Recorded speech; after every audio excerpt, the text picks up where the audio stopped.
Abu Jahal tuh pinter loh. Memang. Kan nama aslinya kan Abul Hakam. Bener, Abu Hakam. Orang yang bijaksana dan pinter. Dia pinter banget tuh. Dia tahu Quran tuh kayak apa. Cuma dia nggak mau terima Quran gara-gara punya kepentingan lain. Ego aja ya. Tapi dia appreciate dengan keindahannya. Gaya bahasanya. Itu sih. Aku pikir ketika aku baca itu ya, aku bilang, ya memang kebodohanku. Ketika aku belum bisa bahasa Arab sehebat kafir Quraisy, sehingga aku belum bisa appreciate keindahan Al-Quran seperti kafir Quraisy. Bahkan belum bisa menikmati keindahan itu ya. Tapi kita bisa tahu bahwa saya gramatika dan gaya bahasa itu adalah satu-satunya mujizat. Bahwa Al-Quran dan sains itu hanya untuk korelasi, mungkin menambah sakofah kita, menguatkan keimanan kita. Tapi jangan jadikan sains sebagai modal utama Anda berdakwah loh. Betul. Itu fatal banget. Aku coba elaborasi. Jadi gini ya, aku tuh pernah berpikir gini kok. Nabi itu kan setiap nabi kan dikasih risalah ya. Ya. Nabi Adam dikasih risalah. Ya. Bagaimana caranya untuk memperbaiki umat. Dan dari awal Allah itu ketika mengutus Nabi Adam, Allah tuh sudah tahu bahwa ini bukan Allah sudah tahu. Allah ya Allah. Allah udah tahu selesainya itu kapan. Makanya kan ketika Allah menurunkan Nabi Adam, Allah turunkan risalah pada Nabi Adam yang itu menjadi sebuah risalah yang sama seperti diturunkan oleh kepada Nabi Muhammad. Tapi dalam perjalanan manusia, karena manusia itu tidak sempurna seperti Allah, maka pasti akan terjadi penyimpangan-penyimpangan. Maka setiap kali ada penyimpangan-penyimpangan, Allah turunkan risalah untuk membenahi itu. Berikut bukti bahwa yang bawa risalah ini adalah Nabi. Karena butuh konfirmasi. Ini yang ngomong ini sembarang ngomong atau memang utusan. Anda di stopin di jalan, kalau bukan sama polisi, pasti Anda nggak akan pernah mau berhenti. Bahkan bisa jadi Anda tabrak. Iya, preman ini. Bisa jadi, maka dia nggak akan mau berhenti. Tapi kalau polisi yang dia lihat ada bukti bahwasanya ini orang yang berwenang, maka dia nurut. Nah, berarti di dalam setiap risalah itu ada mukjizat. Benar. Karena mukjizat ini adalah bukti bahwasanya ini dari Allah. Karena mukjizat kan artinya yang melemahkan yang lain. Yang tidak biasa, sesuatu di luar kebiasaan. Nah, maka kalau aku bilang, kalau Rasulullah Muhammad yang terakhir, kan nggak ada lagi setelah ini Nabi. Berarti nggak ada lagi mukjizat. Mukjizat Nabi itu nggak ada lagi. Ya harusnya. Tapi risalahnya harus terus. Pertanyaannya, ini kan berat nih. Gimana caranya mukjizatnya tetap jalan? Gimana cara risalahnya tetap jalan tanpa mukjizat? Tapi mukjizatnya itu nggak ada lagi karena nggak ada Nabi. Maka cuma di Rasulullah Muhammad saja mukjizat ini di-embed dengan risalah. Oh, maksud antum contoh begini. Kalau seandainya Nabi Musa diutus sebagai seorang nabi dan rasul lah. Dia punya mukjizat. Salah satu nabi dengan mukjizat terbanyak itu tangan bercahaya, kodok berjatuhan lah, macam-macam lah pokoknya. Laut bla. Pokoknya macam-macam lah ya. Mujizatnya itu udah banyak banget untuk membuktikan orang tuh udah nggak mungkin lagi nih manusia biasa. Penyihir-penyihir yang hebat aja dipatok-patok ular gitu ya, udah nggak mungkin lagi gitu. Itu semua untuk mengkonfirmasi semakin meyakinkan orang bahwa ini nabi dan rasul. Ketika Nabi Musa wafat, mukjizatnya selesai. Nggak ada lagi yang belalahut, nggak ada lagi ular matok-matok, nggak ada belalang. Maka Zabur ini perlu Taurat ini perlu konfirmasi baru. Taurat ini nggak ada pendukung lagi maksudnya. Jadi orang bilang ini loh kitab dari Nabi Musa, kitab Taurat, kitab yang benar. Mana buktinya? Iya, maksud lo? Dulu Nabi Musa belalaut. Ya coba buktikan depan mataku, mana belalaut? Kan Nabi Musanya udah gak ada lagi. Orang akan banyak sekali pertentangan karena konfirmasinya hilang. Maksudnya gitu kan? Itu. Tapi Nabi Muhammad ini di-embed antara risalah dengan mukjizat. Keren sih. Nah, dan harus ada syaratnya. Syaratnya adalah mukjizat ini, tadi yang kita udah bahas, harus bisa terasa oleh siapapun. Syaratnya gitu? Itu yang pertama. Yang kedua, harus bisa ada kapanpun. Di masa apapun, oleh siapapun. Dan yang ketiga, kapanpun, siapapun. Dan yang ketiga, dimanapun. Dimanapun ya. Artinya, mukjizat ini mesti bisa difahami oleh semua orang di dunia. Dimanapun di dunia, dan kapanpun di dunia. Tanpa harus adanya seorang nabi dan rasul. Misal, kalau andaikan ini mukjizat hanya difahami oleh orang Arab, ini gak bisa. Orang Indonesia masih pagan men. Betul, orang Indonesia berarti gak cocok dong untuk agama Islam. Kalau mukjizat ini hanya boleh terjadi di masa lalu, maka zaman modern kita gak perlu Tuhan. Benar. Kalau andai kan mukjizat itu hanya boleh di Arab, cuma di Arab doang yang bisa ngelihat ini nih, itu juga gak ngefek. Kalau seandainya mukjizat ini pun hanya bisa dilihat oleh ilmuwan, yang tadi sains gitu gak boleh. Wah itu gak boleh, berarti rakyat-rakyat biasa yang gak paham sains gak diberiman dong. Tapi coba lihat, Al-Quran itu kliennya siapa? Yang bisa ngerasa itu mukjizat, yang mikir. Semua tadi yang mikir akalnya dipakai. Betul. La ayati liulil albab.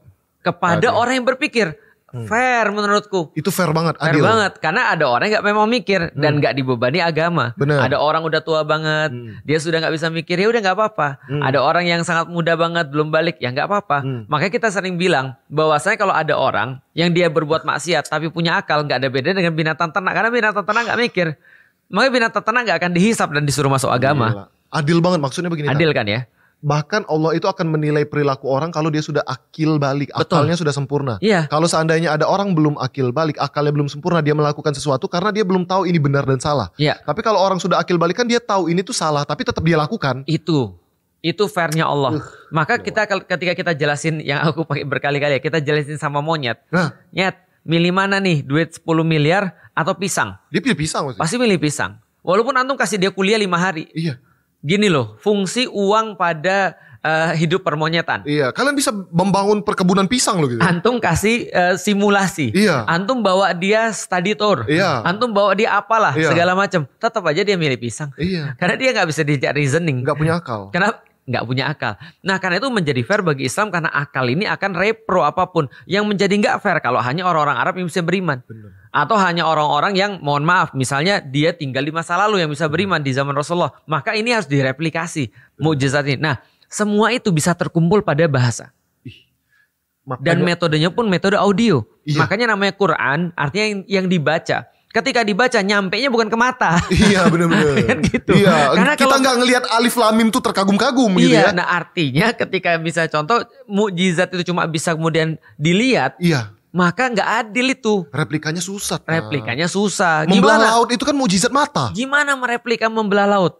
Susah. In fact seluruh mukjizat nabi-nabi yang aku tahu adalah visual. Iya sih. Coba name it. Iya sih. Nabi Ibrahim visual. Api terbakar enggak? Iya. Nabi Sulaiman visual. Iya. Nabi Soleh ngeluarin unta dari batu segala macam visual. Semua visual. Benar ya. Nabi Musa visual. Nabi Isa menghidupkan orang mati visual. Iya. Cuma satu nabi yang dikasih auditori. Yaitu adalah Nabi Muhammad. Kenapa? Karena auditori itu bisa direplika kapanpun, dimanapun, dan siapapun. Karena apa yang turun kepada Nabi ya.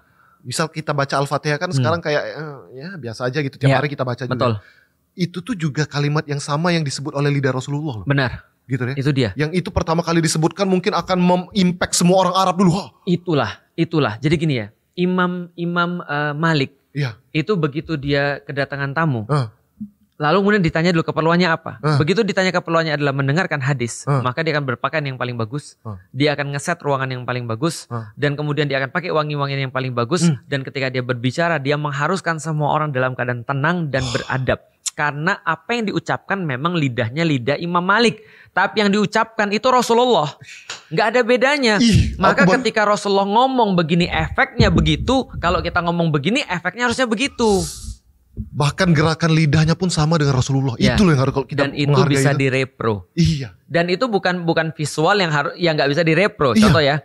Kalau ada orang Bani Israel hadir ketika Musa membelah lautan. Itu aku gak boleh mesnya dia kayak apa. Iya pasti. Wow gila luar biasa banget. Tapi begitu dia ngomong ke orang lain. Gak ada yang percaya. Jadi auditori. Oh dia cuma cerita.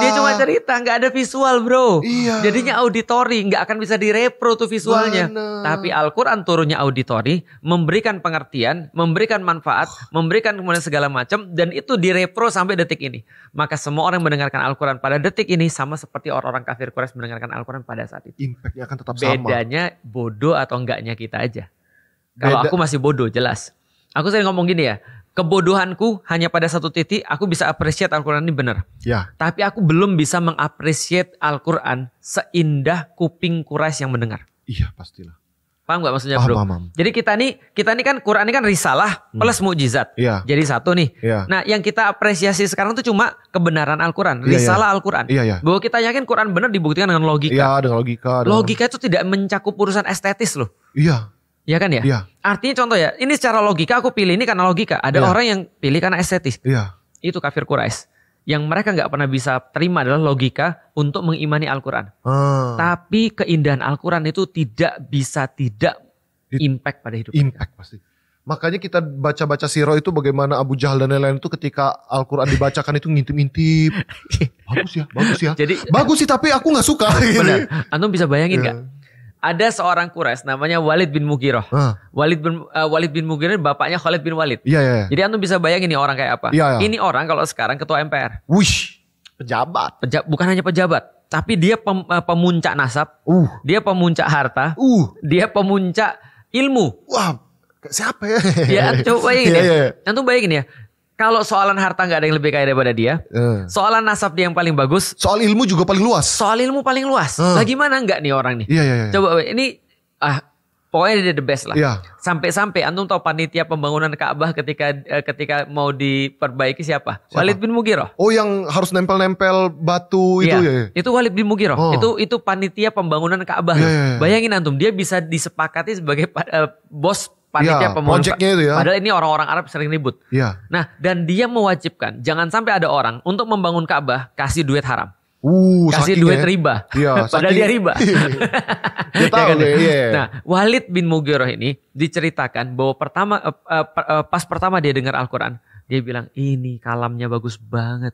Ini ucapannya Muhammad ini nggak ada tanding ini. Lah kenapa? Karena itu yang dia dengar. Itu reaksi dia. Ibaratnya kalau sekarang ada reaction dia tuh langsung positif. Dilihat sama orang-orang Quraisy. Khawatir mereka. Gimana sih bos kita sendiri malah muji Muhammad? Orang kita nih memerangi Muhammad. Tahu nggak sih bos kita nih Nabi Muhammad ini sedang melakukan apa? Mengganti status quo kita. Dia nih orang nih yang kritik kita. Tahu nggak sih apa yang dia lakukan? Diutus Abu Jahal. Bilang sama pamannya Walid bin Mughirah. Paman, mohon maaf. Kok kamu didengerin sama orang muji Muhammad? Katanya Walid, lah emang kenapa? Memang begitu. Memang bagus ya. Memang bagus. Lah kan kita kan tahu bahwa kita tuh sudah melakukan sesuatu pada Muhammad. Kita gak suka. Apa kata Walid? Walid bilang begini. Lantas kalian mau aku buat apa? Kalian kan ngerti di sini di tanah ini nggak ada yang lebih ngerti syair daripada aku. Aku bahkan hafal. Andai jin punya syair, aku kuratornya. Amazing. Kalau jin punya syair, aku pasti tahu. Tapi kalian tahu kalau aku paling jago syair dan kalian mau ngomong apa tentang kata-kata Muhammad? Dia bilang gini. Perkataan Muhammad itu Quran itu seperti pohon yang atasnya berbuah, bawahnya berair subur dan kemudian tidak akan pernah datang apapun kepada pohon ini kecuali pasti di bawahnya. Dari bawahnya maksudnya? Itu enggak, pasti di bawahnya. Pasti kalah. Pasti kalah karena pohon itu yang paling cemerlang, paling tinggi gitu ya. Menurut salah satu sumber kata-kata al-Islam ya'lu wa la yu'la alaihi itu salah satu adalah perkataan pertama daripada Walid bin Mughirah. Al-Islamu ya'lu wa la yu'la alaihi. Itu perkataan Walid terhadap Al-Quran. Tidak ada yang lebih tinggi lagi daripada Al-Quran.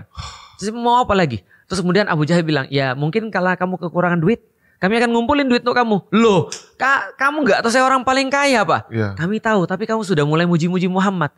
Lah terus aku harus apa? Katakan sesuatu yang buruk tentang Muhammad. Maka dia pulang ke rumah, mikir yang jadi dalam surat Al-Muzammil itu kan itu kan ya. Lalu kemudian Al-Muzammil atau Al-Mudaththir, nanti coba dicek ya. Lalu kemudian ketika dia mikir, akhirnya dia bilang, hadza sihru yu'sar. Ini adalah cuma sihir aja kepada manusia. Padahal dia ngakuin loh. Abu Jahal, yang kedua yang kita perlu ceritakan Abu Jahal, kalaupun kita nggak ngerti bahasa Arab ya, coba appreciate mereka ya. Abu Jahal, Al-Akhnas bin Syarik, dan Abu Sufyan. Mereka bertiga mau tahu kekuatan Al-Quran apa sampai bisa hipnotis banyak orang. Dikira hipnotis ya? Dikira hipnotis. Kok orang berubah? Kok bisa? Selama ini loh nggak pernah ada yang mempertanyakan. Ini gara-gara Al-Quran pada berubah. Mereka datang ke rumah Rasulullah, malam-malam mereka mendengar, mereka terpaku dari Isya sampai subuh. Kok betah? Kita betah gak? Coba antum betah gak? Betah lah. Aku gak. Apa maksudnya? Kalau aku ya, aku gak akan sanggup dengerin Quran dari Isya sampai subuh. Oh iya dong. Karena antum kebayang terawih gak sih? Iya, kalau lama-lama bete juga kan? Betul, kita kan kalau lama kan mikir. Iya. Kok lama? Oh iya. Maksud tuh aku mengakui bahwa Quran tuh benar. Tapi aku belum sampai kayak mereka. Bener, gak yang betah bisa, ya? Jangankan Quran lah. Jangankan Quran. Antum dengar musik sejam betah antum? Enggak lah. Bosan juga? Bosan. Nanti apa sih nih? Itu kan ya. Bayangin ya, kita sholat, dengerin Quran dari Isya sampai subuh. Ini kan something bro. Dan gak beranjak bro. Itu kan berarti itu filmnya pasti bagus banget. Kalau fokus banget nih. Fokus banget. Kalau ibu-ibu nonton drakor bisa jadi begitu. Iya. Lah kita ini, aku gak akan bisa sehebat kafir Quraisy menghargai keindahan. Dan kafir Quraisy. Dan ketika selesai, mereka bilang jangan kesini lagi. Takut mereka. Jangan kesini lagi. Awas kalau kalian kesini lagi. Gak boleh. Besoknya 3 ini tanpa janjian duduk lagi di situ. Tanpa janjian. Itu asli, itu kocak banget itu ya. Kocak. Kalau di komik relief tuh lucu banget ya. Begitu kok ketemu lagi? Ngapain? Lagi. Enggak, lagi keliling doang gitu ya. Terus malam kedua mereka bilang jangan kesini lagi. Besok datang lagi. 3 malam berturut-turut dan kita tahu cerita ini dari siapa? Karena di antara 3 ini ada yang masuk Islam. Abu Sufyan. Abu Sufyan cerita nantinya ketika dia udah masuk Islam. 3 ini 3 hari setelah itu, malam ketiga mereka bilang benar-benar nggak boleh. Ayo sumpah demi bapak kita, demi semuanya, nggak boleh balik lagi. Mereka nggak balik. Tapi Abu Sufyan penasaran. Kenapa penasaran? Kita ini 3 hari. Ya kan ya? Maka dia bilang, dia datang ke tempat Al-Ahnas bin Syarif terus dia bilang ini, Ahnas, ya. Kita dengar kan? Ya. 3 hari kan? 3 malam kan? 3 malam. Menurutmu gimana? Gak tahu saya. Dia khawatir ya orang komentarnya. Kita tanya ke bos kita aja. Berdua nih datang ke Abu Jahal. Abu Jahal, iya. Kita dengar kan? Ya. Kita tahu kan? Ya. 3 malam? Ya. Kenapa kita nolak Al-Quran? Sorry. Menurutmu gimana? Abu Lahab bilang, Abu Jahal bilang apa? Muhammad tuh benar. Tapi enggak, mereka bingung. Bingung lah kenapa kita perangi? Ya. Lah kalau Al-Quran tuh benar, kenapa kita nggak dukung dia aja? Tahu kata Abu Jahal apa? Apa? Ngomong apa kalian nih? Kita nih Bani Makhzum. Dia tuh Bani Abdul Manaf. Lah kalau kita kalah dalam perlombaan kuda, besok kita cari kuda lebih bagus, bisa menang kita. Kita kalah dalam perlombaan syair, besok kita latih tahun depan orang yang bersyair, bisa menang kita lawan Bani mereka. Kalau kita kalah gulat, besok kita latih orang, menang kita. Ada kemungkinan. Tapi kalau kita ngaku ya omongan ini, sampai kapanpun kita gak bakal menang. Abu Jahal tuh pinter loh. Memang. Kan nama aslinya kan Abul Hakam. Bener, Abul Hakam. Orang yang bijaksana dan pinter. Dia pinter banget tuh. Dia tahu Quran tuh kayak apa. Cuma dia gak mau terima Quran gara-gara punya kepentingan lain. Ego aja ya. Tapi dia appreciate dengan keindahannya. Gaya bahasanya. Aku pikir ketika aku baca itu ya, aku bilang, ya memang kebodohanku. Ketika aku belum bisa bahasa Arab sehebat kafir Quraisy, sehingga aku belum bisa appreciate keindahan Al-Quran seperti kafir Quraisy. Bahkan belum bisa menikmati keindahan itu ya. Tapi kita bisa tahu bahwa saya gramatika dan gaya bahasa itu adalah satu-satunya mujizat Al-Quran. Sedangkan yang lain cuma pendukungnya aja. Contoh ya, tadi aku bilang, semua Quran tuh akurat. Ya. Semua Al-Quran tuh tidak ada pertentangan. Kayak hadis ayatnya tadi. Tapi ada kadang-kadang perbedaan yang orang-orang serang. Justru itu memberikan petunjuk tentang akurasi Al-Quran dan presisnya Al-Quran. Iya. Contoh misalnya, dalam surat As-Saff. Ya. Itu ada cerita 2 nabi. Ya. Berkata kemudian Musa dan berkata kemudian Isa. Berkata Musa, ya qaumi. Wa idh qala Musa liqaumihi ya qaumi. Berkata Musa pada kaumnya, wahai kaumku. Dan berkata juga Isa kepada kaumnya, ya Bani Israel. Orang baca, wah ini ketahuan nih kesalahannya nih. Wah tadi kaum pakai kata kaum. Kenapa ini Bani Israel nih? Berarti gak sama nih. Ini kayaknya buatan nih. Satunya qaumi, satunya Bani Israel. Padahal suratnya sama. Ayatnya turun berbarengan. Kok satunya ya qaumi, satunya Bani Israel. Mereka lupa bahwasanya di dalam Kristen pun kita mengakui Yesus itu gak punya bapak. Benar. Yesus itu lahir daripada perawan Maria. Suci, perawan suci. Artinya adalah apa? Dia gak punya bapak. Kalau dia gak punya bapak, dia bukan orang itu. Bukan bin Bani Israel. Antum orang Palembang. Karena bapak antum Palembang. Bapakku Palembang. Kalau bapak antum Jawa? Iya aku wong Jawa. Wong Jawa. Walaupun aku lahir di Palembang. Lahir di Palembang. Anakku itu, si Koko itu hitam dia. Kayak orang Jawa. Fisiknya Jawa. Tapi nasabnya Cina. Orang Cina. Karena bapaknya orang Cina. Artinya kalau bapak antum Bani Israel, antum boleh manggil, mengakui aku Bani Israel. Wahai kaumku. Karena aku Bani Israel. Lah kalau andaikan Isa malah ngomong ya qaumi, malah aneh. Kamu ngaku-ngaku. Berarti kamu punya bapak. Bapakmu orang mana? Itu malah kontradiksi. Sedetail itu. Maksudnya Nabi Musa kan memang lahir dari Bani Israel. Betul. Gitu ya. Dari keturunan Bani Israel. Maka tapi ketika berbicara. Tapi ketika berbicara sama kaumnya. Dia punya nasab dong Bani Israel. Maka dia bilang ya kaumku, aku sama orang kayak dirimu loh. Nabi Musa. Itu kayak antum tiba-tiba dakwah ke Habib-Habib ini ya. Ya qaumi ente Chinese bukan langsung kena rajam aku. Iya. Tapi kalau antum dakwah di Tiongkok terus antum bilang ya qaumi, antum benar. Wahai kaumku, memang benar. Aku punya marga. Nanti ditanya bapakmu siapa? Bapakku Iwan Xiao. Iya. Makanya aku punya Xiao juga. Iya. Kalau antum bisa ke orang Cina, antum ya qaumi, ditanya antum siapa antum? Risco, marga apa? Margarin. Itu Cina-Cinanya. Atau marga satwa. Saya budak Cina, saya tidak punya duit.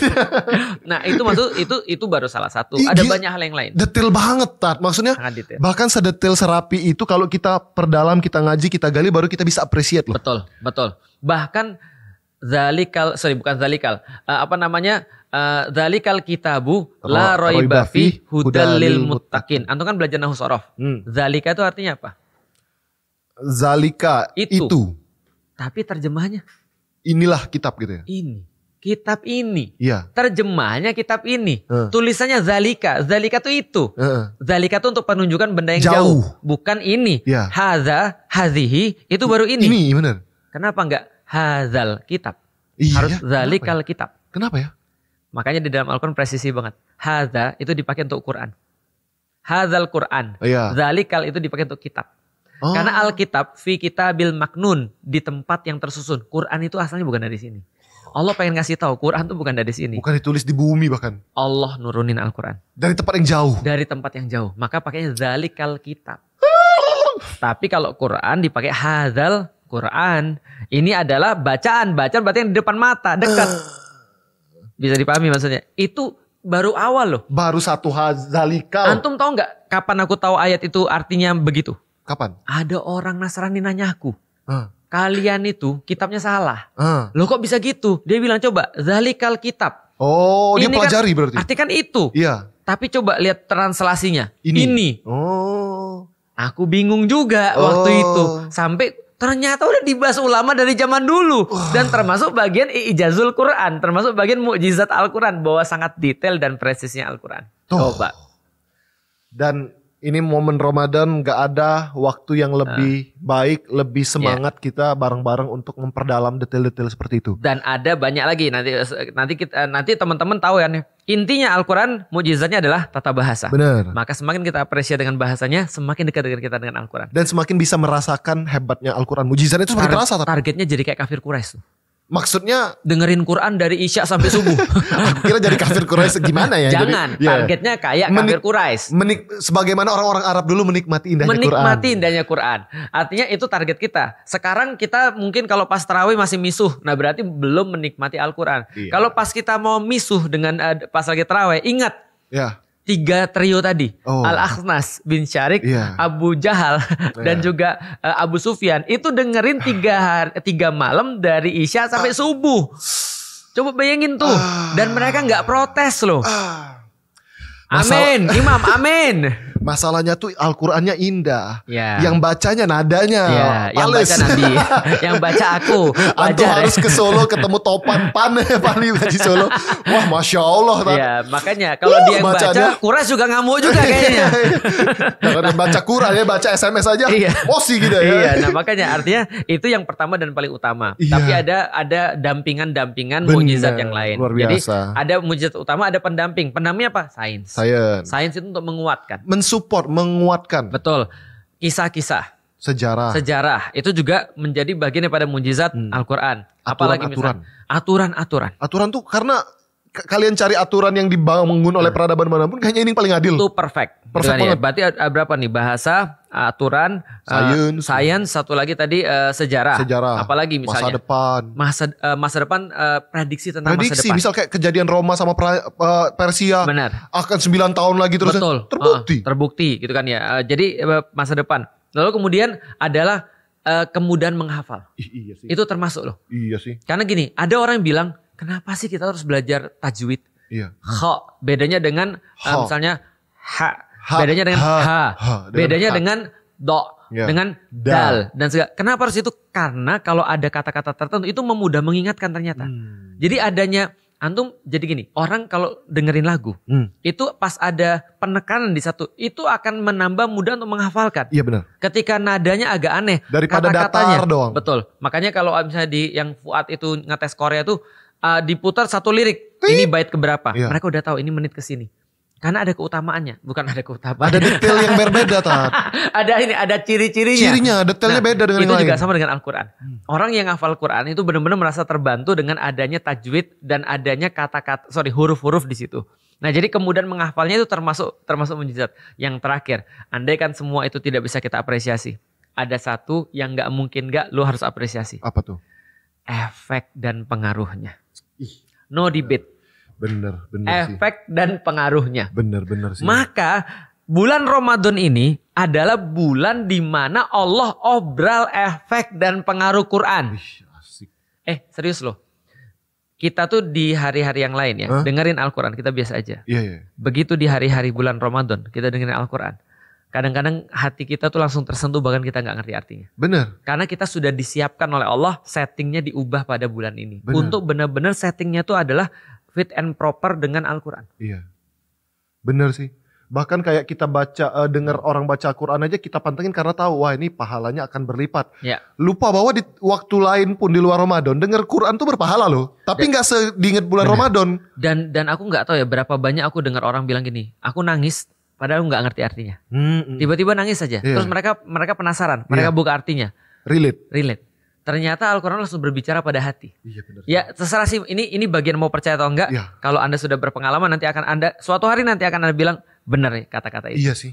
Kata-kata itu benar. Itu banyak sih video-video orang-orang barat yang gara-gara kasus Palestina penasaran sama Islam, beli Quran baru buka random. Mereka nggak tahu bahkan Quran depan belakang aja nggak tahu di mana kan. Baca terjemahnya juga nangis. Iya, terus dia buka langsung apa sih buku ini? Baca ayat pertama kayak ayat itu langsung menyentuh hati dia. Seolah-olah ini memang Al-Quran itu kayak diturunkan hanya khusus untuk buat dia. Ada yang cewek yang bikin itu terus, materi itu terus. Dia bilang, aku punya pertanyaan, aku buka ini jawabannya. Aku punya pertanyaan, aku buka ini jawabannya. Ini buku untuk aku katanya. Iya.